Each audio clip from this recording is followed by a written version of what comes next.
പ്രധാനമന്ത്രിയെയും ബി.ജെ.പിയെയും ട്രോളുന്ന photo പങ്കുവെച്ച് Indian വനിതാ cricket താരം പൂജ വസ്ത്രാക്കർ. വിഷയം സമൂഹമാധ്യമങ്ങളിൽ വൻ ചർച്ചയായതോടെ ഫോട്ടോ താനല്ല അപ്ലോഡ് ചെയ്തത് എന്ന വിശദീകരണവുമായി പൂജ രംഗത്തെത്തി.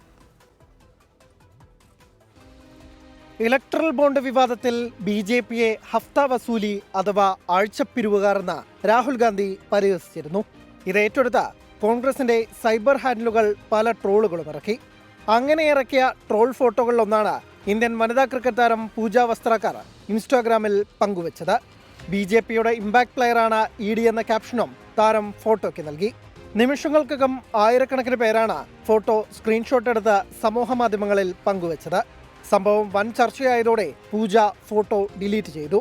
തന്റെ ഇൻസ്റ്റാഗ്രാം അക്കൗണ്ട് ഹാക്ക് ചെയ്യപ്പെട്ടെന്നും അതിൽ നിന്ന് വരുന്ന മെസ്സേജുകൾ അവഗണിക്കണമെന്നും പൂജ പറഞ്ഞു. ക്രിക്കറ്റ് താരങ്ങൾക്ക് രാഷ്ട്രീയ ആഭിമുഖ്യം പ്രകടിപ്പിച്ച ഇത്തരത്തിൽ പോസ്റ്റുകൾ ഇടാമോ എന്നും ഇതൊന്നും BCCI കാണുന്നില്ലേ എന്നുമാണ് ബി.ജെ.പി അനുകൂലികൾ ചോദിക്കുന്നത്. പൂജയ്ക്ക് തന്റെ അഭിപ്രായം പറയാൻ സ്വാതന്ത്ര്യമില്ലേ എന്നും ബി.ജെ.പിക്കാരിയായ ഭാര്യ റിവാബയ്ക്ക് വേണ്ടി ക്രിക്കറ്റ് താരം രവീന്ദ്ര ജഡേജ നേരിട്ട് വോട്ട് പിടിക്കാൻ ഇറങ്ങിയപ്പോൾ വിലക്കൊന്നും കണ്ടില്ലല്ലോ എന്നും എതിരാളികൾ തിരിച്ചടിക്കുന്നു. Sports desk 24.